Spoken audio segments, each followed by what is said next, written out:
Ahead on Sports Weekly, Notre Dame wages holy war on Florida State. It was benediction for Becton as Bowden's boys get bounced. RESPECT, Texas A&M socks it to Louisville. The Sonics were live at 5 against Atlanta. And Gretzky was tangled up in blues. We'll sit down with Barry Bonds in our Sunday conversation. Is he one of the all-time greats? I'll never be in that class unless I win. I'll never be in the class with my godfather until I win.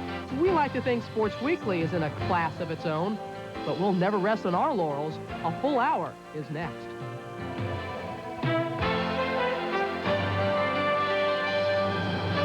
Good morning, I'm Dick Schaff, and welcome to Sunday Sports Day, November 14th, 1993. 2 hours of news, views, reviews, and previews, highlights and sidelights, cheers and jeers. The Florida State Seminoles know this morning how Rick Bowe felt last Sunday morning. Nice fight, but number one, no more. Unlike Bowe, the Seminoles didn't lose to a Holyfield, they lost on a Holyfield. Robin Roberts is with us as usual to lead us through our opening hour Sports Weekly. And Robin, what do you think? Is Florida State, like Bowe, still the number one contender, or does Nebraska, like Lennox Lewis, deserve a shot? Dick, I can hear all those in favor of a playoff system screaming this morning. Does Nebraska deserve a shot? Probably so. Will they? Probably not. You know, this is a country that loves sequels, and the Florida State-Notre Dame rematch has all the making of a Die Hard 2. Or Terminator 3 or 4, or Rocky 6 or 7. I knew that one was coming. We'll check back with you throughout the morning, Dick. Thanks a lot.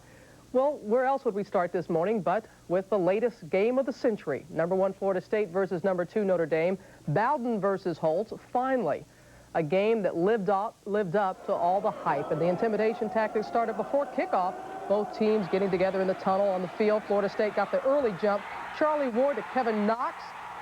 Seminoles up 7-0. But Lou Holtz's team would respond. The Irish go to their bag of tricks.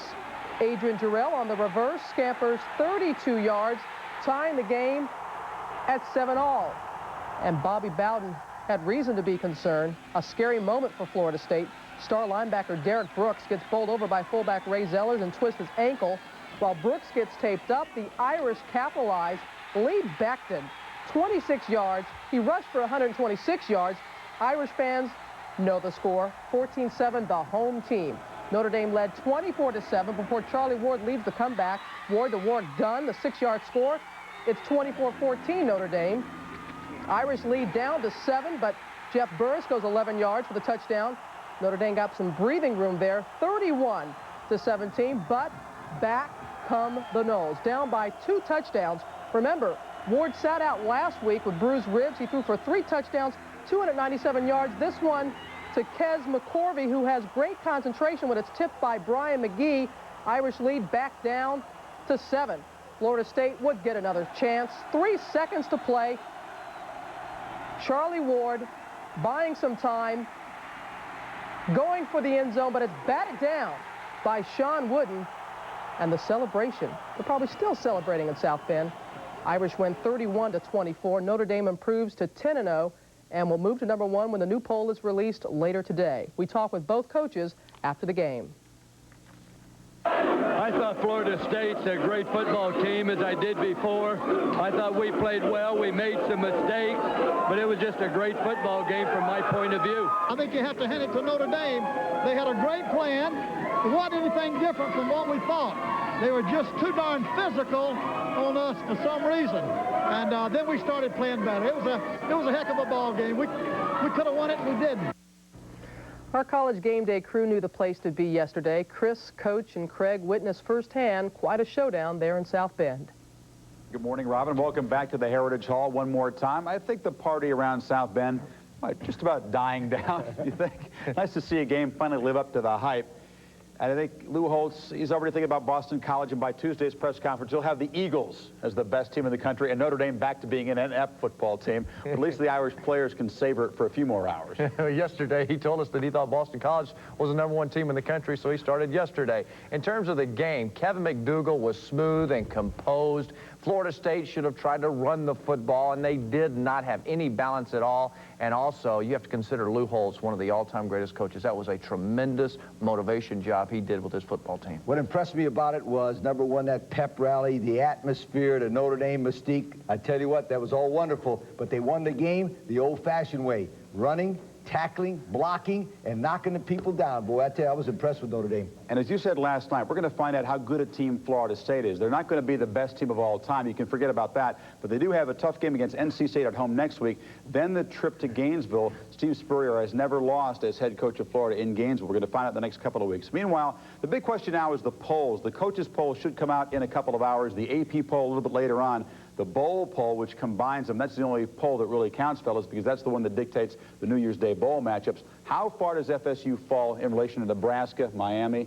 Well, I think in a coach's poll, first of all, I think the coach's mentality is if you're an undefeated, untied team and you continue to win, you don't drop. So I see Notre Dame #1, Nebraska #2 because they're undefeated, Florida State 3, then Miami and Ohio State in that order. Well, coaches better get a cup of coffee before they send their votes in this morning, because that is not right. That's not the way it should be. Notre Dame 1, Florida State #2. They lost on the road to a good football team yesterday. #3, Nebraska. They outplayed Miami yesterday. Miami struggled in the Orange Bowl with Rutgers.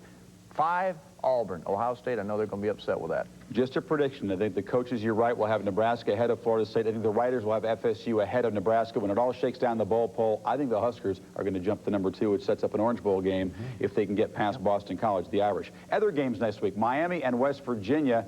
Tough place to play in Morgantown. The weather could be a factor. The fans could be a factor. Well, I've got to get Lee Corso, the weatherman, going to find out what West Virginia's weather is going to be like, but it will be a challenge. Jake Kelchner, Darren Studd still lead an offense that's balanced. Robert Walker running the football. They've got a nasty attitude in the mountains right now. I can't believe that USC with 4 defeats could go to the Rose Bowl. I tell you what, that really tarnishes the Rose Bowl in my mind. They will go to the Rose Bowl with a win or a tie against UCLA next week. That's another one of those big games. A lot of games on the platter next week. It's an exciting weekend of college football. That's all from here after an exciting weekend in South Bend. Let's go back to you, Robin. All right, guys. The Fighting Irish only have 1 game left on their schedule. They host Boston College next Saturday. Not so easy for the Noles. They host NC State next week, then close on the road against Florida. Now that the Noles lost to Notre Dame, Miami is back in the national championship picture, but the Canes will have a battle on their hands next week when they travel to play undefeated and untied West Virginia. It seems like everyone was in South Bend yesterday, including Bino Cook, and he's still in South Bend. We'll hear from Bino in just a bit. 2 other top 25 teams squared off last night. Last week, Louisville had a tough road assignment traveling to Tennessee, and it didn't get any easier for the Cardinals last night as they hit the road again, visiting once beaten Texas A&M, and the Aggies came up big. 42-7 the final. The Aggies have won 7 straight games and have scored at least 31 points in every game of the streak. The Cardinals drop to 7-3. Now to late pro hoop action, the Sonics at home against the Hawks. In 3 games on their home court this season, Seattle has won by an average of 24.3 points. No wonder the Sonics hadn't lost a game so far this season. Dominique sits out this one with an injured right shoulder. Sean Kent heats up in the second half. Sonics still down by 5 at that point, though. Game tied at 86. Hawks trying to win in the regulation. Craig Elo's shot doesn't go. Kevin Willis with the follow does not go, so we go to overtime. In OT, Sonics take control. Nate McMillan steals it from Mookie Blaylock. Ahead to Gary Payton. Sonics win 97-89. The Sonics outscore the Hawks 11-3 in OT, so make that 5 straight wins for the Sonics. After opening with a victory, the Hawks have dropped 4 in a row. And a late one between the Spurs and the Clippers. Stanley Roberts dunked with 17 seconds left, earned the Clippers a 2-point victory. Roberts scored all 11 of his points in the second half. David Robinson led the Spurs, who have lost 3 straight, with 18 points. Late action on the ice as well between the Blues and the Kings. 1-0 Kings in the first, while Basson receives a vicious hit by Sean McEachern. Blues go to the power play, and Brett Hull goes to work. Watch the tip of the shot by Phil Housley. Hull's 9th ties it at 1 to the second, all tied at 3. Mike Donnelly shot. A free goal as the shot deflects in past Jim Rivnak. Donnelly's second of the game. Kings lead at 4-3. Now in the third, Kings up 5-3. McEachern finds Donnelly again. This time it's shorthanded. The hat trick for Donnelly. The second hat trick of his career. Kings win 6-3. Kelly Rudy made 34 saves as the Kings snap the Blues' 7-game unbeaten streak. We certainly are glad you decided to join us again this Sunday morning. Later, Barry Bonds sits down for a very candid Sunday conversation to discuss his latest MVP award. Also later, Bernie Kosar didn't stay on the NFL unemployment line very long. We'll discuss the many aspects of Kosar being fired in Cleveland and hired in Dallas. Also a bit later, we'll step back on campus and see how the USC Trojans continue to run for the roses. More college highlights later. We'll be back in a moment. Just a minute. It's Thanksgiving. Weekly is brought to you by Hitachi. Moments ago, we showed you how the Seattle Supersonics kept their perfect record intact. The Houston Rockets and the New York Knicks hoped to follow suit last night, and that's where we begin our Saturday wrap on the hard court, followed by the NHL. As we take a look at the Knicks in action, but Patrick Ewing was not, out with a strained neck, but John Starks, a pain in the Bucks neck, with a pretty reverse there, and then Starks, the full length of the court untouched, and he caps his 35-point performance with one of his three-pointers. The Knicks remain unbeaten at Chicago. MVP Frank Thomas taking in the Bulls-Celtics game with his family. Closing seconds, Sherman Douglas hits the running bank shot to earn the Celtics a one-point lead. The Bulls look to respond, but Tony Kukoc throws up the air ball. Celtics hold on 98-97. Phoenix at Houston, everybody loves Sir Charles. Suns down 3 late in the fourth. AC Green misfires on the 3, and Paul Westphal team falls, but the Rockets remain unbeaten at the Meadowlands. Sean Bradley's turnaround jumper caps a 23-point comeback. Bradley had 23 last night. Fred Carter mighty happy. The Sixers win over the Nets 98-97. On the ice, Rangers and the Caps. Mike Richter took care of the defense, denying Craig Berube and Steve Konowalchuk. Richter with 21 saves. Then on offense, Mike Gartner slips the rebound past Rick Tabarachi. Rangers win their 7th straight 2-0. And at Maple Leaf Garden, game tied at second in the third when Jeremy Roenick breaks in and beats Felix Potvin. Roenick with 2 goals. Chicago wins by a final of 3-2 over the Leafs. No, we haven't forgotten about Bino Cook. How could we? We'll hear his thoughts on the big game in a moment. Speaking of big, Shaquille O'Neal has been mighty impressive in the early going of this NBA season. We'll take a look back on the first full week of Pro Hoop a bit later. Before we take another timeout, have a look at the rest of Saturday's scores, beginning on the hardwood, followed by the Icemen of the NHL.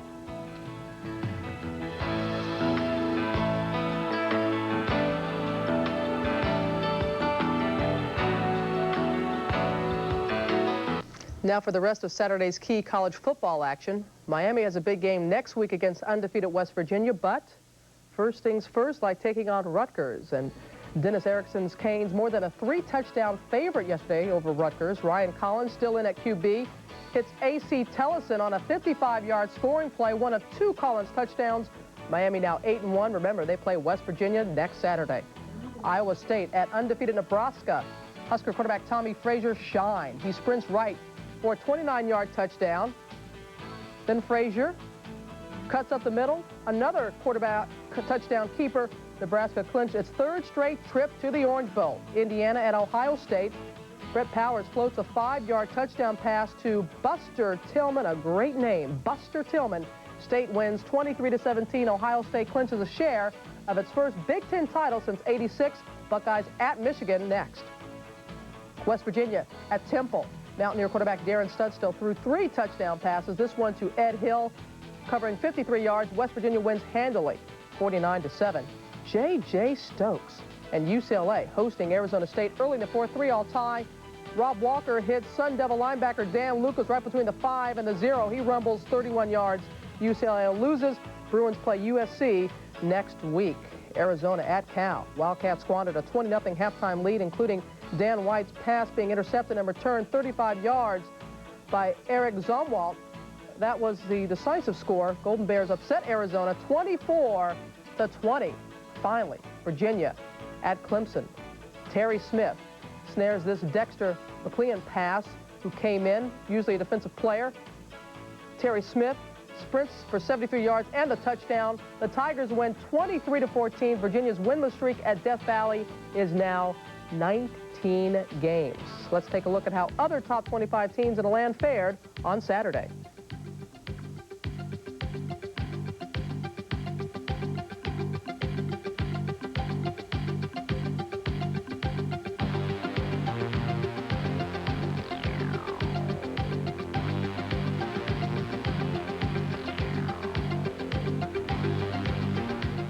We can't keep him quiet any longer. Bino Cook has so much to say about what happened yesterday, so let's go back to Dick Schaap in New York. Dick?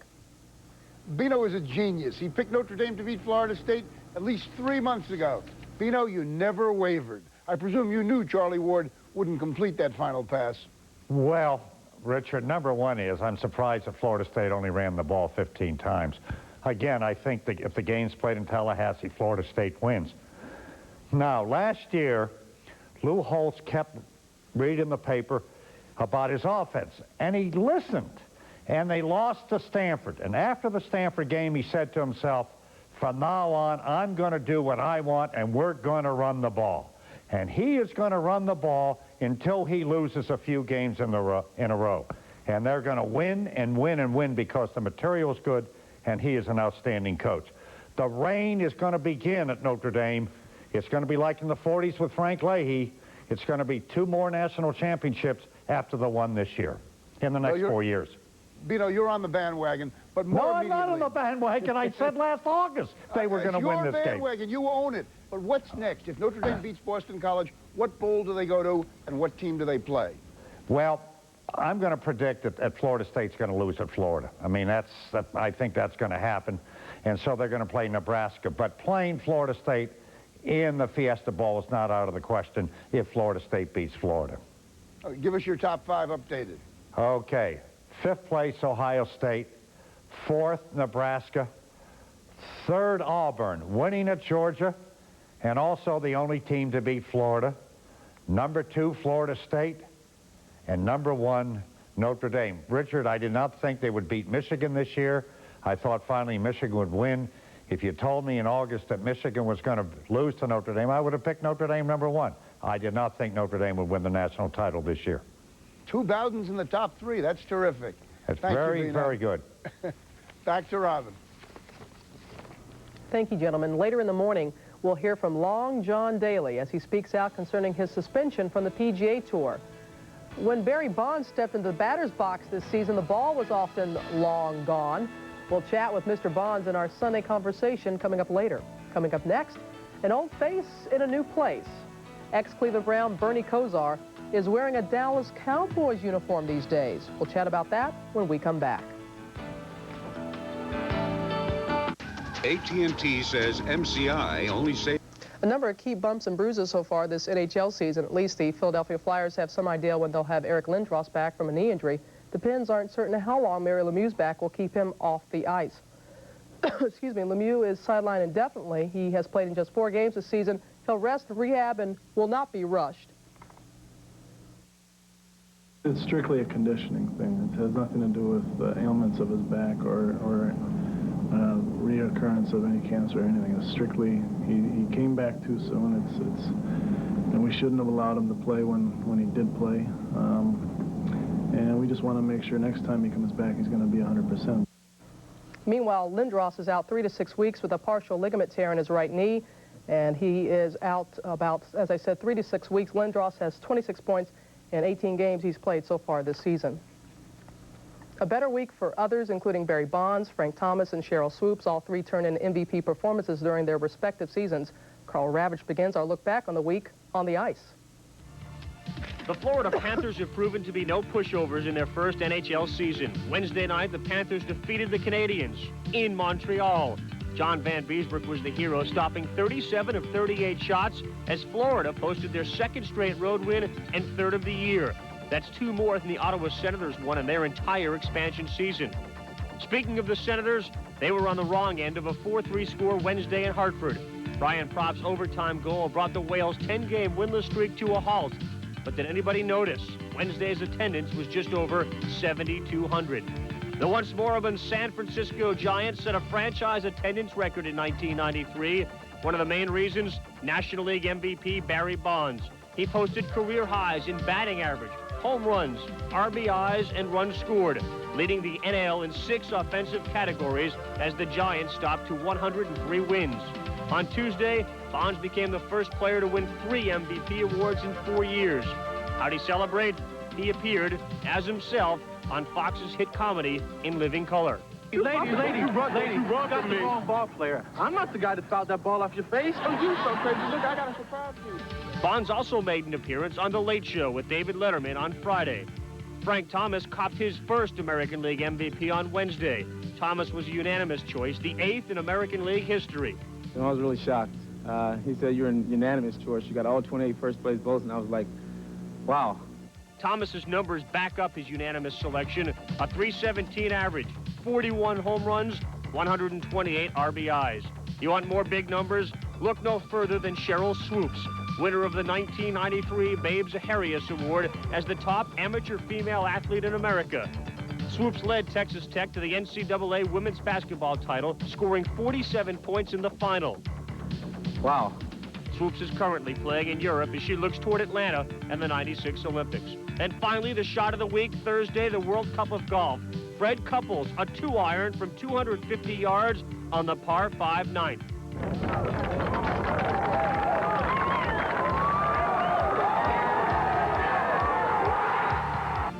Wow. Still ahead here on Sunday Sports Day, more from South Bend. We'll take a closer look at how the Fighting Irish took the fight out of the Seminoles. That and much more when Sunday Sports Day rolls on in just a moment.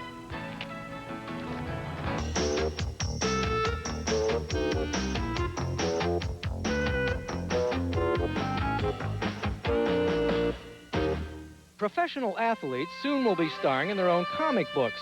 And like Superman, just when you think they're all washed up, they come flying back to the rescue.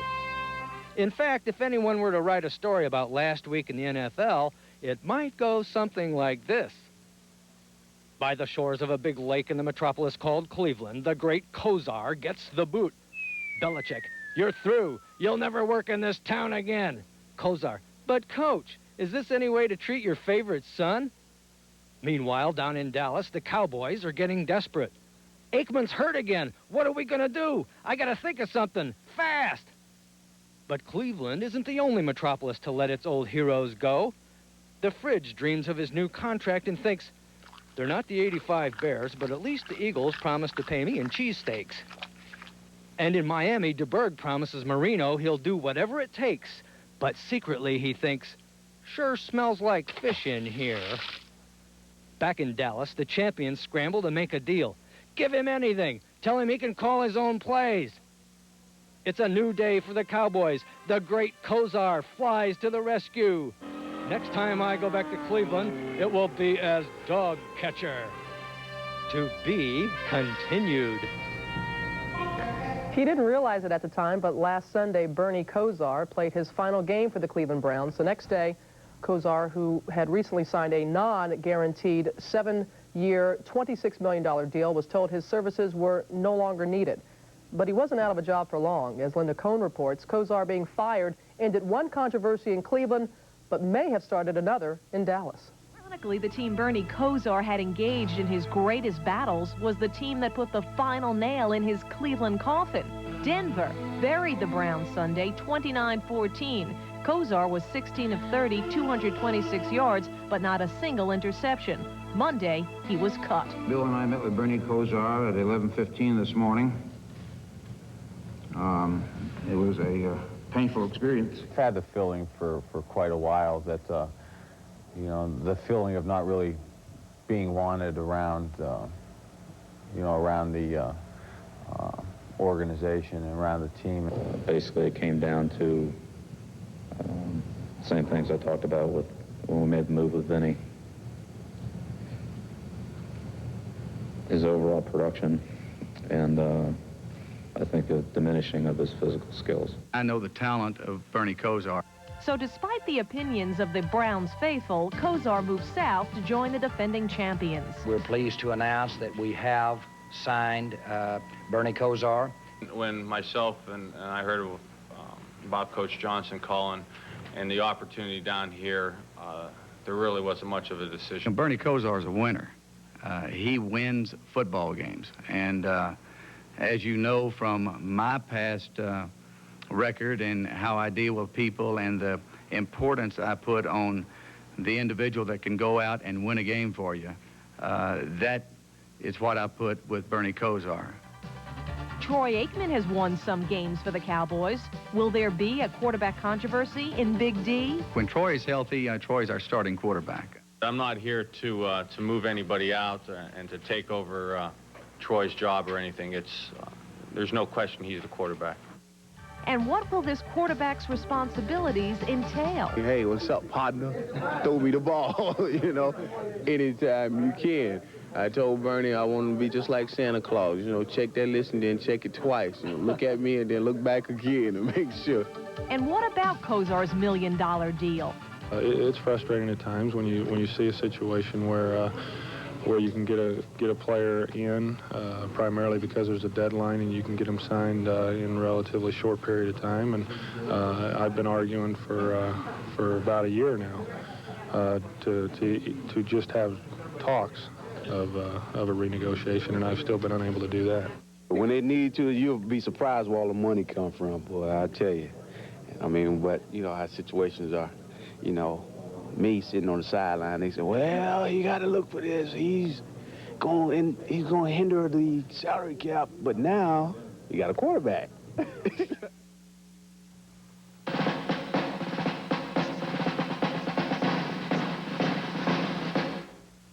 It is time for Face Off, our weekly war of words, wit, and wisdom, and the subject is Bernie's journey. Kosar's departure from Cleveland, his arrival in Dallas. Bill Belichick, the Cleveland coach, explains the shift by saying, Kosar's skills have diminished. Kosar explains it by saying, me and Bill don't see eye to eye. Mike Lupica of the New York Daily News and Bob Ryan of the Boston Globe don't see eye to eye either. Not on many subjects, not on this one. Ryan thinks Belichick was right to cast off Kosar. Lupica thinks it's the coach's skills that have diminished. And Lupica leads off. To paraphrase what Jim Palmer once said about Earl Weaver, the only thing Bill Belichick knows about offensive football is that he can't coach it. Ooh! Now, when Bernie Kosar gets released by the Cleveland Browns, who are the two coaches that want him? Jimmy Johnson and Don Shula. Who's the coach that doesn't want him? Bill Belichick. What's wrong with this picture, Bob? Oh, wait a minute. Who are we talking about? Oh, excuse me. First of all, I have to get this out of the way. Oh, boo-hoo for poor Bernie. Hey, Bernie, 5-11 his last 16 starts. Bernie, who got in the playoffs the first 5 years, not the last 4 years. I think Bill Belichick's right about Bernie's skills. I haven't seen any great skills that we're talking about that have to be amplified here. You go look good in that system behind that offensive line. Here's the thing, Bob. 1 month ago, the Browns go to the trouble, whether it's guaranteed or not, of working out this $27 million contract extension for Bernie Kosar. Now his skills have diminished. Chevy Chase's stock didn't drop this fast. Well, you know those football contracts. I mean, really, they're not guaranteed. No, those $27 million contracts aren't what they used to be. They're not guaranteed. They don't mean diddly. The fact of the matter is that whether they let Bernie Kosar go or don't let him go, the offense of the Cleveland Browns consists of one person, Eric Metcalf. You or I could be the quarterback and hand off to Eric. You or I could have him run back the punts. Doesn't really matter too much anyway. Bill Belichick was brought in to coach defense. He doesn't even have a proper offensive coordinator. Kosar can still play. I like your suggestion, that even Bob would have trouble behind the Cleveland line. You think he'd do great behind the Dallas line? Yeah, that's right. Thank you, gentlemen. Tony Kornheiser will join Mike and Bob on the Sports Reporters coming up on the hour. More on Kosar and the Cowboys, the Fridge and the Bears, and, of course, the Seminoles and the Irish. Now back to you, Robin.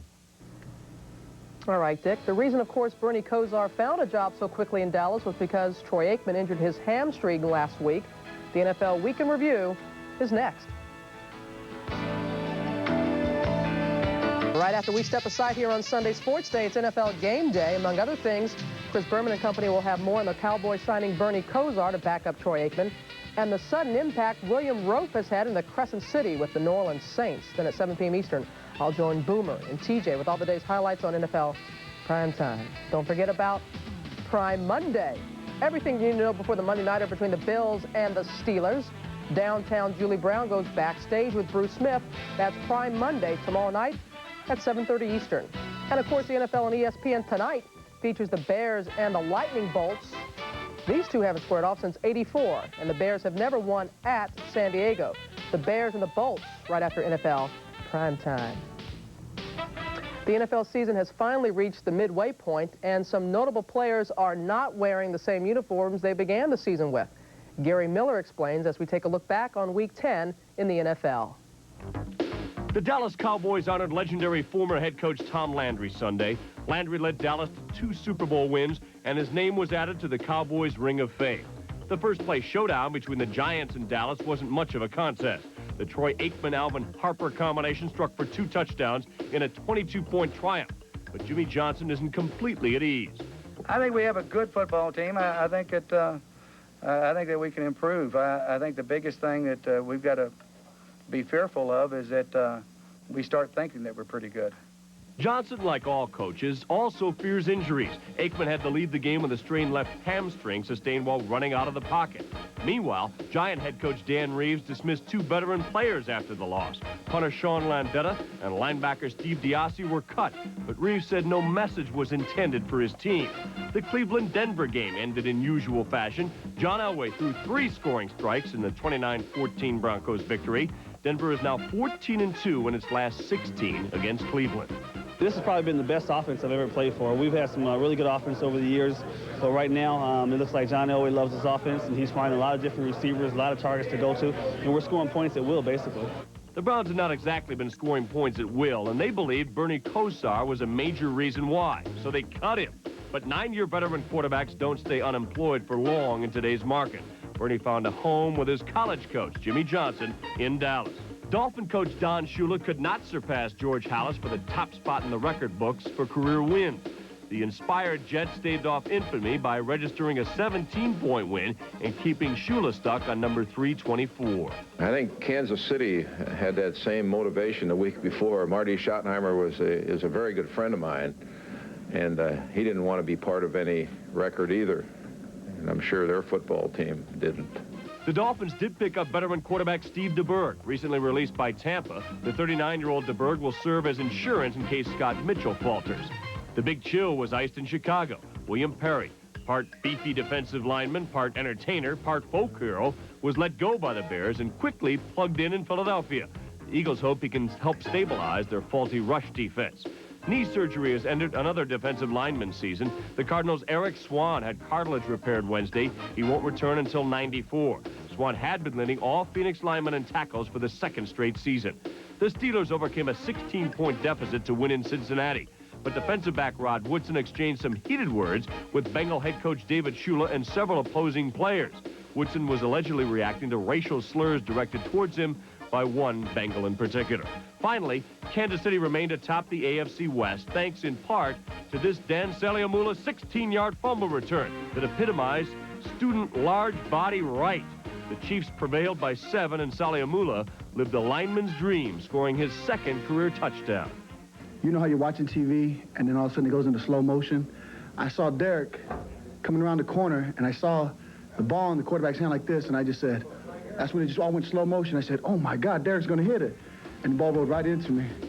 And I said, the hell falling on him, we're going to try to run. I can't believe I scored.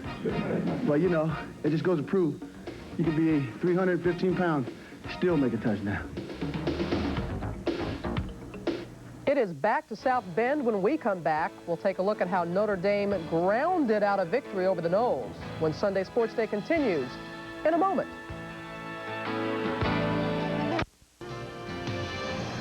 Did you know the first 15 times that the #1 college football team in the land squared off against a second-ranked team, #1 prevailed 12 times. The last 13 times, including yesterday's Florida State-Notre Dame game, much different, with the odds going against the top-ranked team. A lot was said before yesterday's battle in South Bend. The Noles were said to have the talent, and Notre Dame the luck of the Irish. It was much more than luck that lifted the Irish to victory. As Pam Oliver reports, it was physical play in the trenches that was the difference. Florida State didn't buy into the Notre Dame mystique, but after the Irish ran over, around, and through their top-notch defense, the Noles had little choice but to take stock in the traditional Irish ground attack, which they expected but could not stop. They had a great plan. It wasn't anything different from what we thought. They were just too darn physical on us for some reason. I ain't never felt this low in my life. We let them come out and we let them run over. It shouldn't have happened, but it did. Lou Holtz knew he had to mix it up, but it turned out his regular formula worked well enough. The Irish offensive line out-muscled FSU's speedsters on defense, clearly winning the battle of quickness versus strength. The key to our offense, I thought, was the offensive line in the first couple quarters. But I just give all the credit to my teammates, Aaron Taylor, Lee Beckton. They did a great job, and I can't do what I can do unless I'm with them. Lee Beckton's 122 yards rushing led Notre Dame's mainstay offensive plan that stacked up 239 yards on the Seminoles.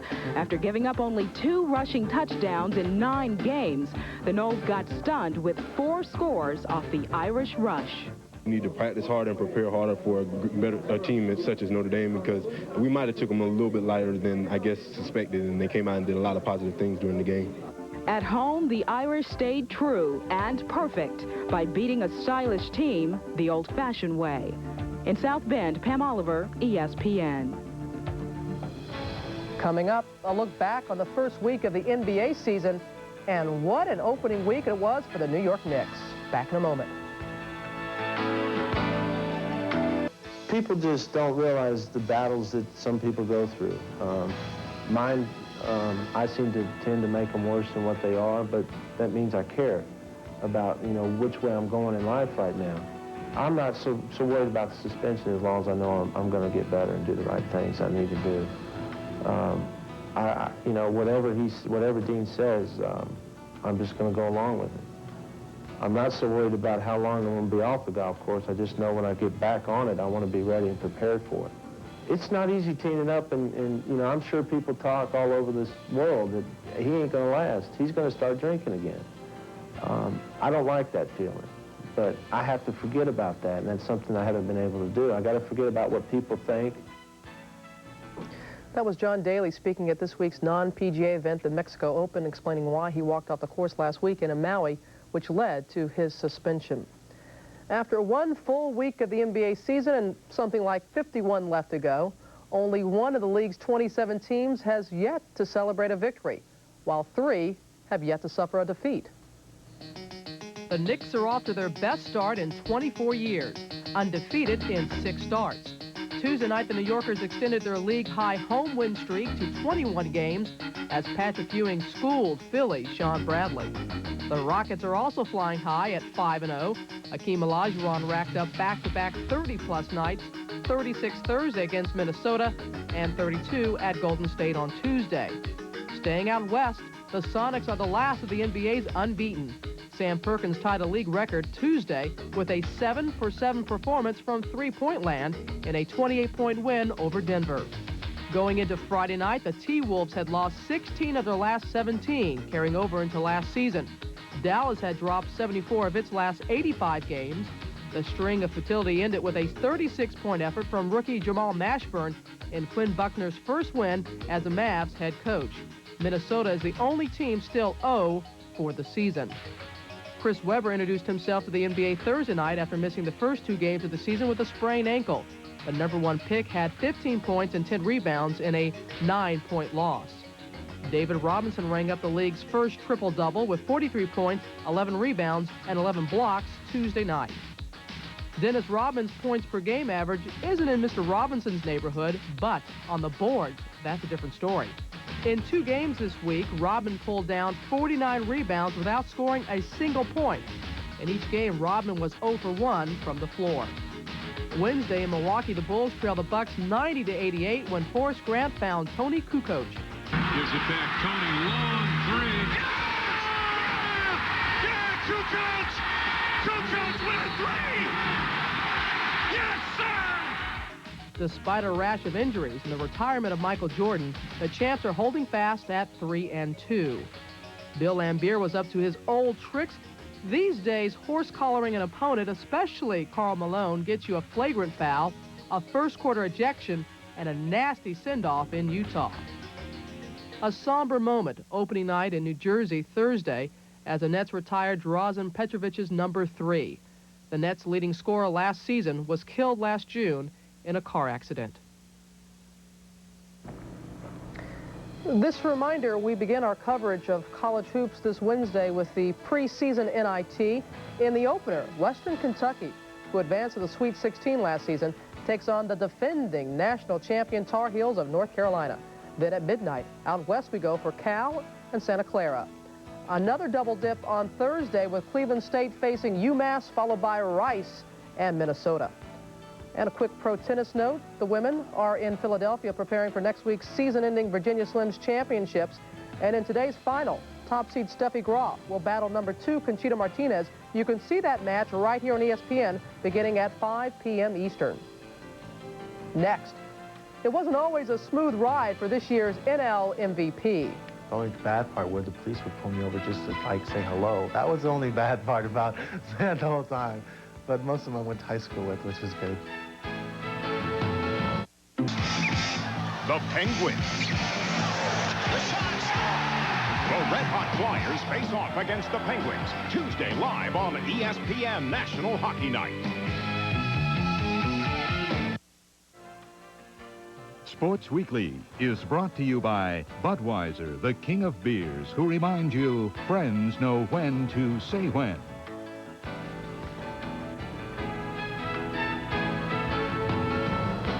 Barry Bonds accomplished something this week he already has twice before in his fabulous career, but never before have I seen this side of Barry Bonds, a very refreshing side, the side he showed Peter Gammons this week after winning his 3rd MVP title in 4 years. Bonds candidly talks about himself, about what happened to Monica Seles, and how he wants more from the game than just MVP trophies.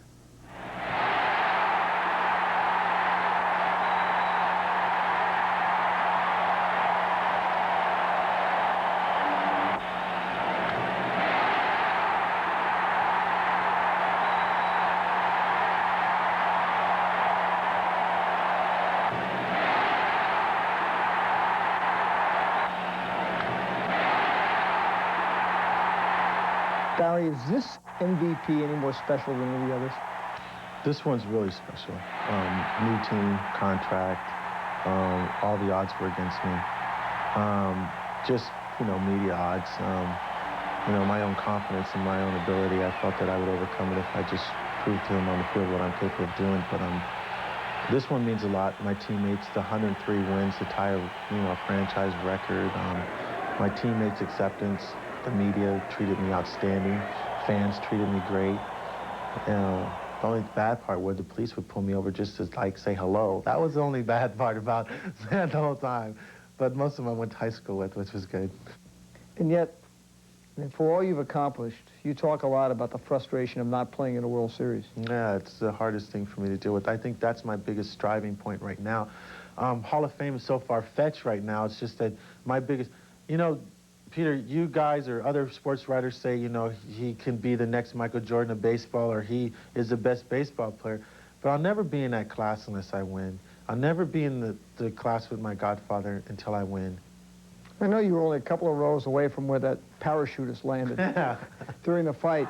Being a public figure, being out there in the field alone so much of the time, do you ever worry about that? Yeah, I did that time. I mean, because, people thought he had a bomb, and I just ducked and just went behind my seat. But it does scare me. I think that, someone might be jealous enough to where they won't, I don't know what it is. Like, if you do too well, it's like, bring them down or something. And, I've always been sad about that Monica Seles thing because, and one, taking away her ranking really pissed me off because I thought she was the greatest tennis player ever. Do you ever worry about that happening to you? On the field? No, I don't think so, because we're not so close to the fans like basketball players are. You can fall into the stands. You can on a foul ball, but you can make that choice.